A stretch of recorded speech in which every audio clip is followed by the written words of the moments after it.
Hey y'all, it's Dr. T. I'm back again with another phenomenal video for you. And today, this one is unscripted and it's just gonna talk about how to navigate grief, depression, and ADHD in a business. I've heard the term is neurodivergent. That's what I've been seeing on the internet. And I know some of us are not in a perfect space. And today I just wanna talk with you and let you know how I'm doing personally, and then let you know how I'm actually doing for real in real life. If I'm on your street today, child, you might as well pull over the car and go ahead and sit down and let's talk about it. Let's go. Watch me now. Yeah. I'm the G-O-A-T. I'm making moves like whoa, Won't come down. Gotta see it to believe it when you see it go. Watch me now. I'm the G-O-A-T. If you're new here, I'm Dr. Tamaya Colbin. I am a high school senior and branding photographer, photography educator, all the things, run the resume, whatever. But I am also, more than anything else, I am a mom of two amazing kids. And recently, my grandma passed away. And I think that losing, for me, the most important person in my life took something away from me that I don't think I could honestly ever get back. And I don't even know how to explain it.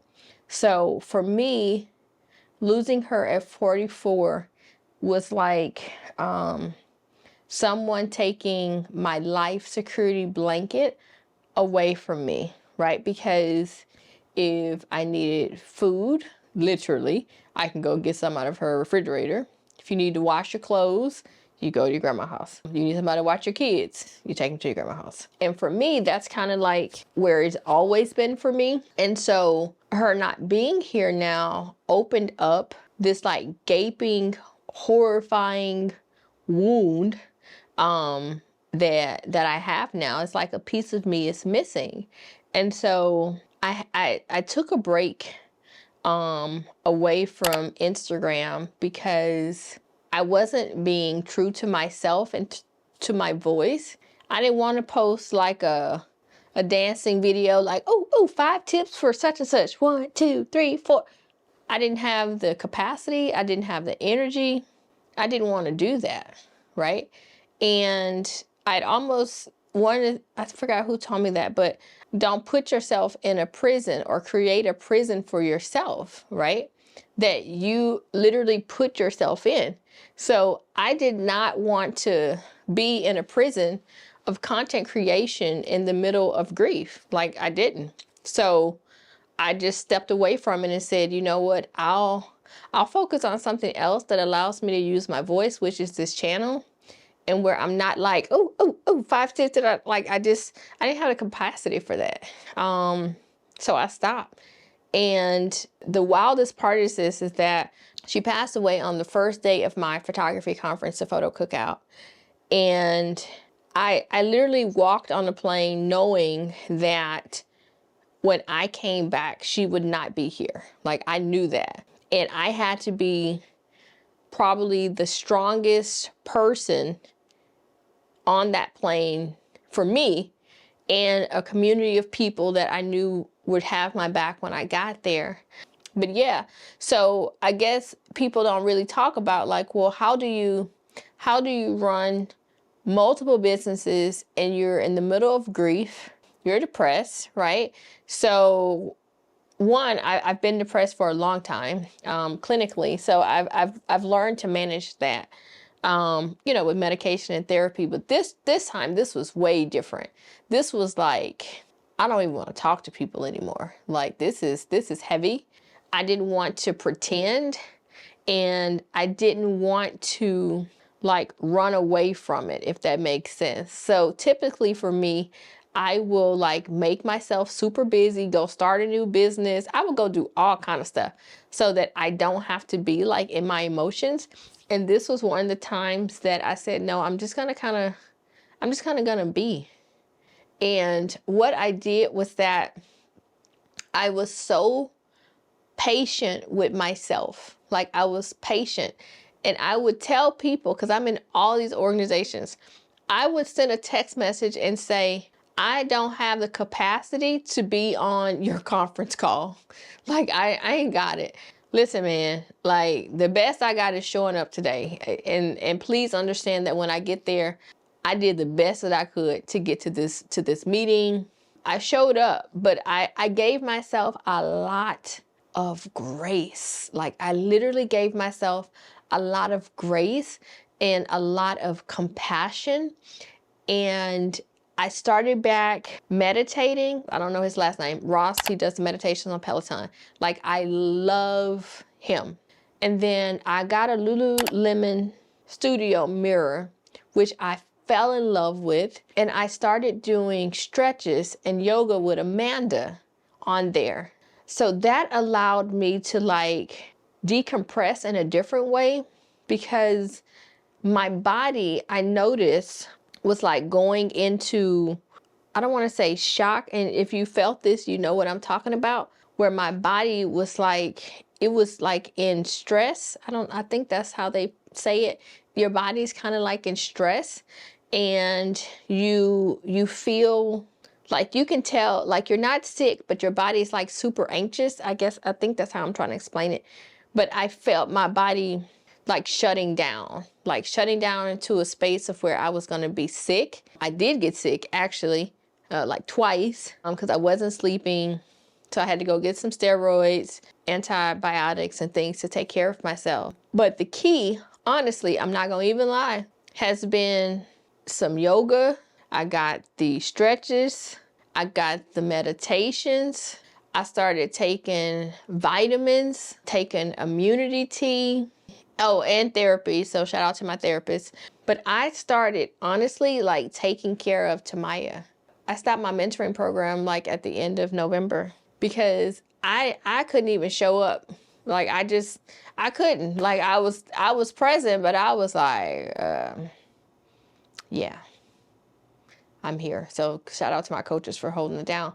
But I think for me, the best thing that I did, honestly, was that I needed to put me first the way that I had put other people first. So if it was Grace, if it was Ivory, if it was anything doing with them, I would always stop. And whatever I'm doing, they're hungry, backpack, whatever, I would go.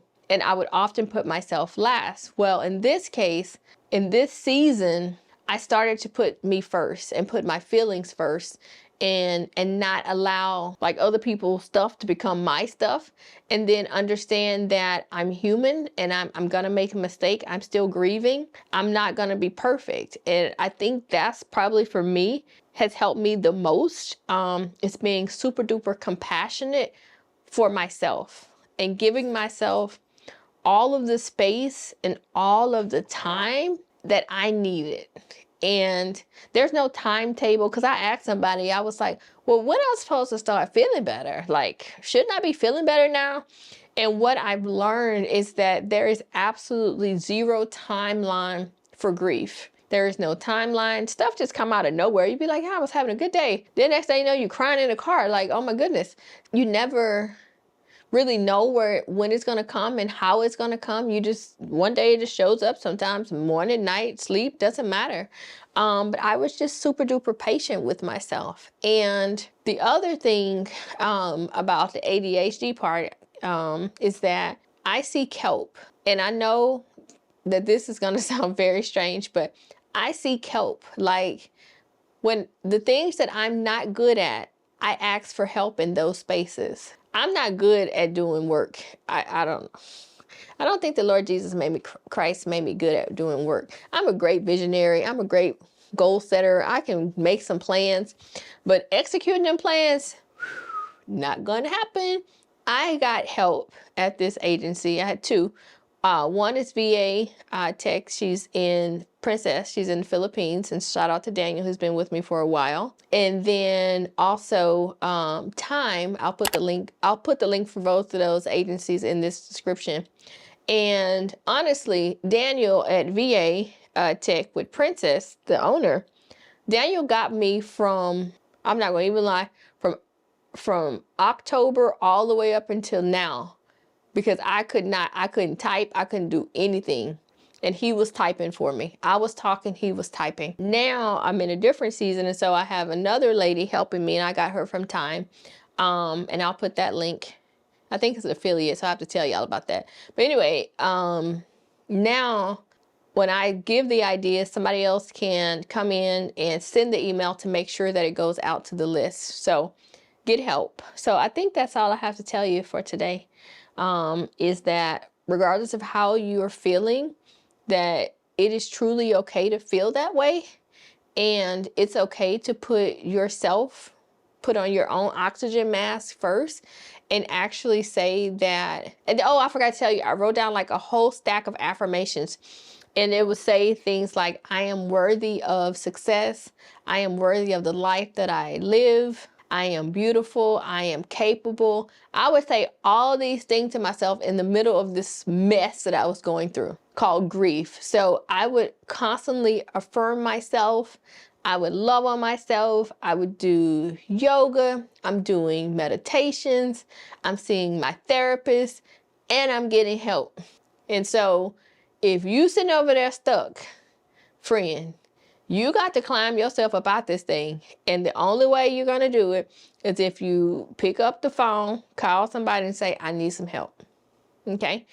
And whatever that looks like for you is your journey. It's not going to be anybody else's journey. It's your fingerprint, your thumbprint of how your success journey will look. I can't tell you what my success journey is going to look like in 3 months or 6 months. I can't tell you that. What I can tell you is that I am committed to showing up to this channel, and that sometimes, like right now, is the best that I have. That's the best that I have. And somebody gonna have to transcribe this and put it in an email, because your girl, it's not it, okay? So I just want you to be gentle, be patient, and be very kind to yourself in this season, because nobody's talking about post-COVID, and this is a hot mess out here in these entrepreneur streets. So have a wonderful week, whatever day you're watching this on, and know that you are absolutely enough, and that I believe in you, and I think that you're amazing. So leave a comment if you need something. I'm here.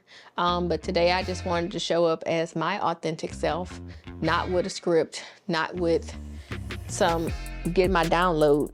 I wanted you to hear from me in my real life, and this is what it looks like. It's midnight. I'm recording this video because after I recorded the other one, this was what was really on my heart, and this is what I decided to show up and share with you. So have a great week.